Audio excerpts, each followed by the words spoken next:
So Starbucks CEO Howard Schultz testified yesterday about his company's union-busting practices. Now, his appearance was compulsory in the sense that Bernie Sanders threatened him with a subpoena after he originally declined to testify. So we're going to play a couple of clips here. The reason I think this is notable is not so much for Bernie getting the win. Bernie did what he's expected to do in these situations. This is sort of his wheelhouse here.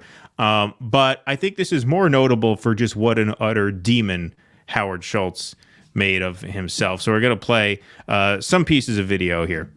Past 18 months, Starbucks has waged the most aggressive and illegal union-busting campaign in the modern history of our country.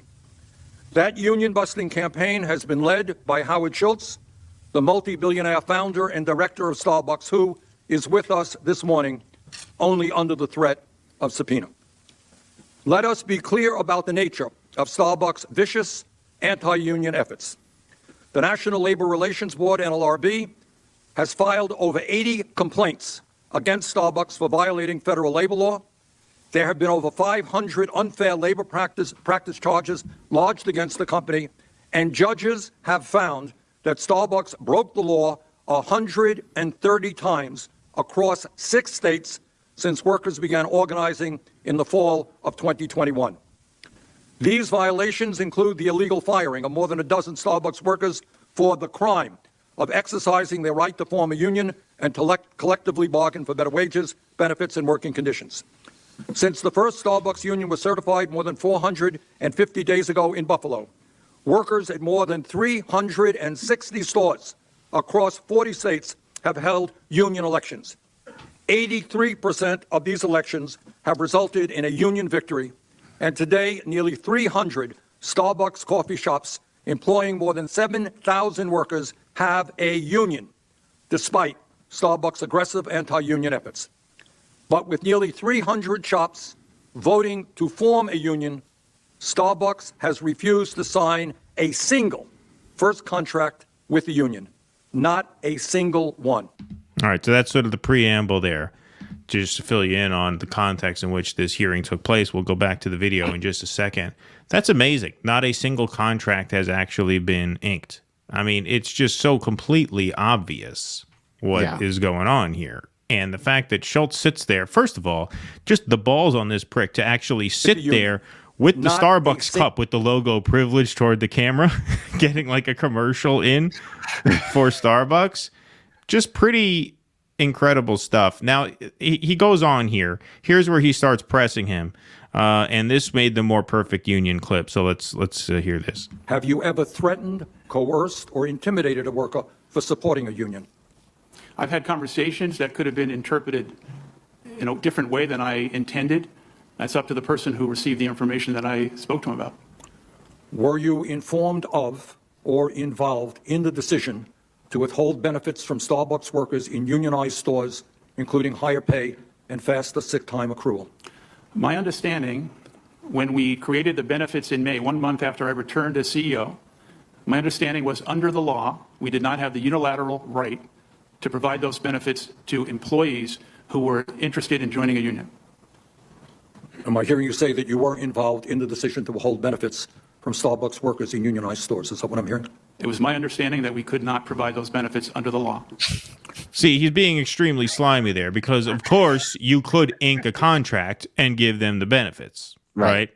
That's what he's not telling you there. So that's the lawyer answer that he's obviously giving there. And by the way, suspicious timing, Howard Schultz, who was talking against unionization before he was brought back as CEO, he gets brought back as CEO just as these union efforts are underway. I mean, it's just so completely obvious why he was brought back in and how he is acting in his new role now, although he is stepping out in a couple weeks. That's how he tried to wiggle out of the hearing, right?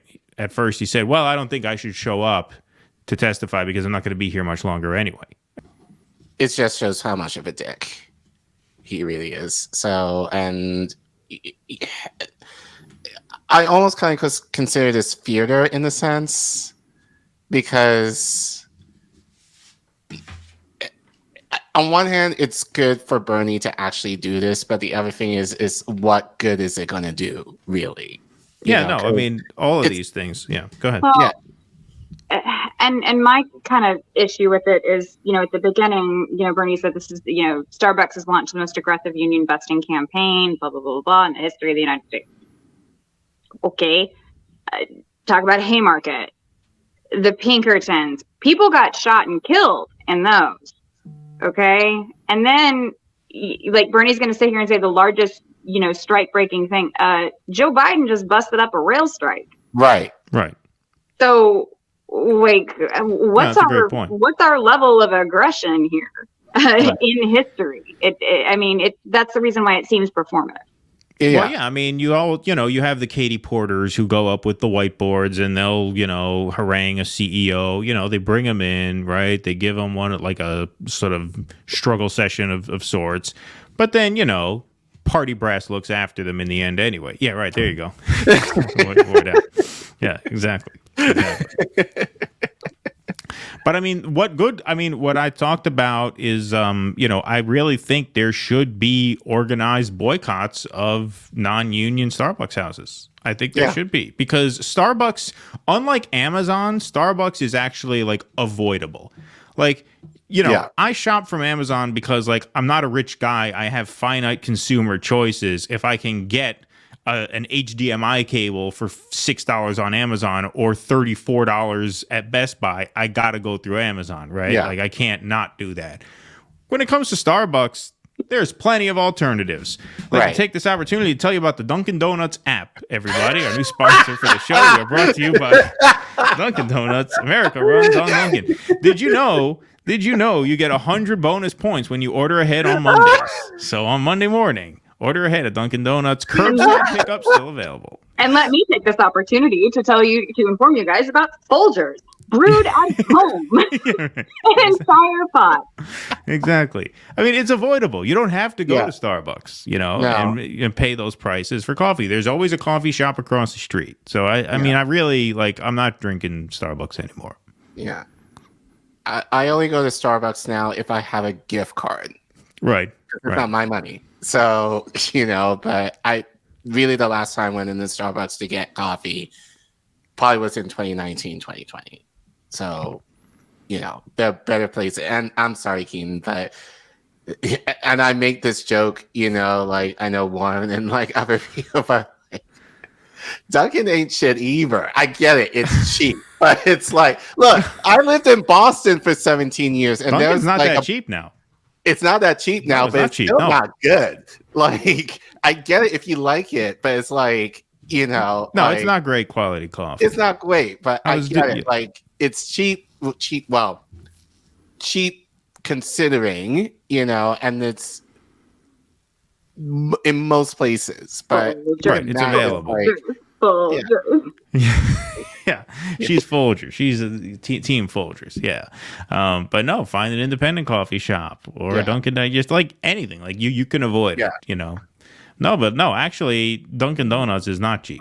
It really is not anymore. It's like a medium coffee is like $3 at Dunkin' Donuts now. Yeah, which is basically what it is at Starbucks. Extra Bola says bodega coffee $2, baby. Well, that's inflation. When I lived in the city, it was less. When I lived in the city, you can get a bodega coffee for $1. Yeah. And that wasn't that long ago. Everything was better when you lived in the city. It was all better. It was better because I was there. It was a brighter, sunnier place. It was a happier place, better vibes. So anyway, this gets into some more theoretical stuff. But of course, Bernie opened with the fact that Howard Schultz is a multi-billionaire.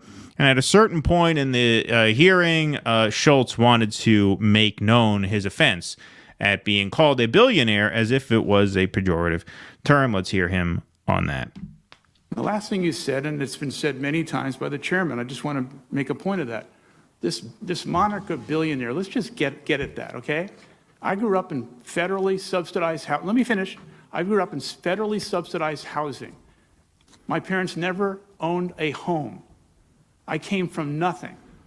I thought my entire life was based on the achievement of the American dream. Oh, suck my dick. I had billions of dollars. I earned it. No one gave it to me. I earned it. Shared it constantly. Senator Cassidy. The people of, I earned it. No one gave it to me. And I've shared it constantly Senator Cassidy. with the people of Starbucks. And so anyone who keeps labeling this billionaire thing, it's Mr. Schultz, I don't mean to cut you off. We have I love time this. limits here, and you have Well, the I just think- opportunity. I'm not cutting you off. it's your moniker constantly. It's unfair. No, it is I not. earned- You have had more time. I've been generous with He the just time. wants I'm him to sorry. shut up. Mr. Chairman, we Like have that's a room that's full of vintage people. Bernie Yep. there. Like that is Bernie at his best, as big a disappointment as he's been in so many ways. That is him at his best. That's a real like yeah, good, okay moment. Like all right. Thank you very much. Enough for the sob story. We're out of time here. We have to keep this moving. And then when he says, it's not fair that you use this moniker, he says, no, it is fair. You've had a lot of time to speak. Like Schultz wasn't saying it's not fair that I don't have time to speak. He's like, it's not fair that you're insulting me. And Bernie's like, no, it's fair. You've had your time. Okay, that's it. That's it. Wrap this up. Just the I earned it, like the idea that they are trying to make this a justice issue, right? Like that billionaires are actually want us to feel like we have a moral obligation to allow them to keep the vast majority of their worth. It's just astounding. And the idea that he earned it, I'm sorry, nobody earns $1 billion. You don't earn $1 billion. You can earn $1 million. And then once you earn the $1 million, the money is what grows your net worth. It's not work at that point. That's why it's called capitalism, because capital is used to grow more capital. So the more capital you have, the easier it is to build more capital on top of it. That's why it's called capitalism, because the capital is what does the work for you. The capital is what earns you the money, not the work. It's not called hard workism. It's called capitalism. You use the money you have to make more. Hard workism. Hard workism. Yeah, exactly. Yeah, that should be our label. I was just gonna say, like, as far as like the whole, like, I mean, FDR is like kind of always quoted as being like, "I saved capitalism, or else we could have had a revolution." Like, it does kind of surprise me sometimes that our ruling class is just so stupid that if they just put someone up like Howard Schultz on a stage and just let commoners come in and boo him, I mean, that would probably also save capitalism, and you wouldn't even have to give people Social Security or anything. Like, Right. I just kind of feel if we were just generally able to boo these people, we would be happy enough. And that's the kind of energy that Bernie gives in those moments, where he just kind of shames them. And that's kind of it. Yeah, no, Not going to do anything. I mean, it's extraordinary. I'll just play this. There's no sound here, but there's a shot here where you see workers in the audience who are clearly in dire straits. Yeah. Right. And then you have this fucking filthy pig up there talking about how he doesn't deserve to be spoken to in an insulting way for being a billionaire because he earned it. Meanwhile, you have these poor people sitting right behind you who are trying to negotiate a union contract so they can get the benefits, which you try to wiggle out of not giving them by saying, well, we don't know what the law is. You can ratify a contract, at which point the benefits are part of that contract. There's nothing stopping you from doing that, and you know that. And to weasel out of it and then get all indignant about how insulted you are that he's calling you a billionaire with a bad attitude, like it's just stunning, really stunning. Yeah, it's the idea, like, for me, that it allegedly that if you grew up poor and made your way, he just made it seem like I worked hard to get where I'm at, and everyone else should too. Virtuous. Yeah. Well, no, that He's a is virtuous person. Right. That is the ethos, Collin, that you touched on. It's like these entrepreneurs, these grinders, these guys who, at one point in their life, I don't think he does this anymore, but I'm sure at one point in his life for a fairly sustained period of time, Howard Schultz got up at 4 o'clock in the morning and worked his ass off all day until 11 o'clock at night and did that 7 days a week for years. And they think that because they did that anyone who doesn't do that also is not worthy of a good life, because they've put all this life in, they've put all this work in. So they actually internalize the idea that that is what it takes to deserve a level of comfort and stability in your life. And if you're not willing to do that, if you're just willing to punch a clock and mix my drinks for 8 hours and punch a clock again and go home 5 days a week, then you're a nobody. You're a loser. Yeah. Right? You don't deserve whatever, $22 an hour. You don't deserve benefits. You don't deserve the right to collective bargaining. How dare you ask us for more? You're Because just a you cog didn't- in machine. Right. And you didn't work as hard as I did. That's Exactly. the idea. Exactly. Please clap.